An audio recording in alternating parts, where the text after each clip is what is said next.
What's going on, everybody? Crazy Dog back with another Browns video for you guys. And in this video, I'm going to be going through the Browns undrafted free agent class, as the Browns went out and signed 9 undrafted free agents to bring our total rookie class to 17 players. Of course, we drafted 7 and we signed 9 undrafted free agents. So with that being said, let's look and see who the Browns brought in off the undrafted free agent market.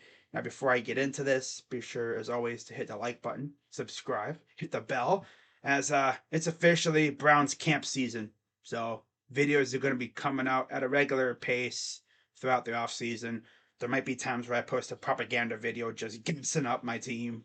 Maybe like one day I'll gas up the running back position. Maybe one day I'll gas up our secondary. Say like our secondary is going to be the best in the NFL. Ain't nobody throwing the ball in our secondary this year.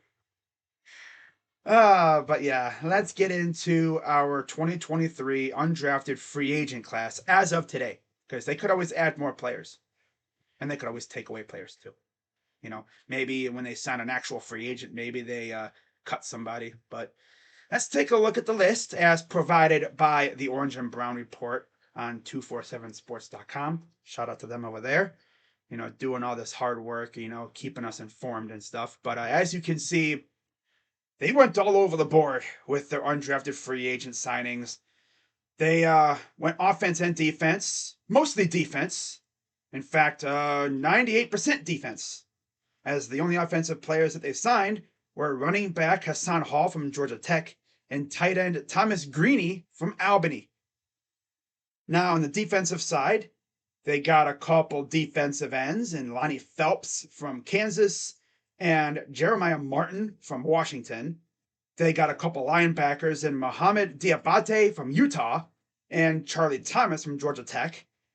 And then they got 3 players in the secondary in Caleb Biggers from Boise State. Of course, they got 2 Buckeyes. I love that. Ronnie Hickman and Tanner McAllister, both safeties. So that brings our Ohio State rookie total to 4. 2 safeties and 2 offensive linemen. I didn't think it was legal for us to draft 2, let alone low-key draft 4. I mean, undrafted, but, bring in 4 off Ohio State rookies. Okay. I see we've noticed that there's a football factory just a few hours south of us. I remember the years where the Browns would just never touch Ohio State. They never did. They would go everywhere but Ohio State. I swear there was a long time between Ohio State draft picks coming to the Browns. What was it, like freaking Brian Robisky all the way to Denzel Ward? What is that, like an 8-year difference, it seems like? My goodness. Never forget, too, when Ray Farmer just never drafted receivers because he didn't value them. I think he only drafted 1 receiver as our GM, and that was Vince Maley. we remember those days. They were not fun. Remember, like, also when our receiving core was like under 6 foot? We had like a bunch of Smurfs at receiver. Thanks a lot, Ray Farmer, you freaking bozo. No wonder you're not even in the NFL anymore as an executive. What's he been doing now? Even Smishy Brown is in the NFL, not this bozo freaking Ray Farmer. Like, are we serious? Freaking idiot. I hated that guy so much. Never forget, too, when I think it was at one of his last press conferences as our GM. This dude was at the podium and he was sweating bullets. Like every 5 minutes, this dude had a towel. He was like ripping his face off. It's like, bro, are the lights too bright for you, my dude? I'm sorry for all the Browns fans who just gave PTSD to, because that was a rough time. And now look at us. We got a GM that actually knows what he's doing, and we got a coach that somewhat knows what he's doing. And I'm going to say is this.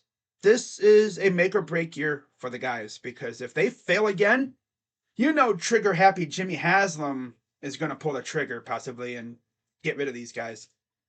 But I don't know. Maybe Jimmy will lay off the trigger a little bit and maybe let these guys, get a vibe going. But I don't know. I think we're going to be really good this year. At least I hope, especially with Deshaun Watson in his second year. Technically, this would be, of course, his first full offseason as the Browns starting quarterback. But yeah, let me know what you guys think of the Browns undrafted free agent class. Of course, it could always get bigger or smaller. But overall, I like what we did. We went mainly defense, which was a big weakness for us last year. And when it comes down to who I think could make the team from this class, I think Diabate could make it because they really like him based off of the money that they gave him to come here.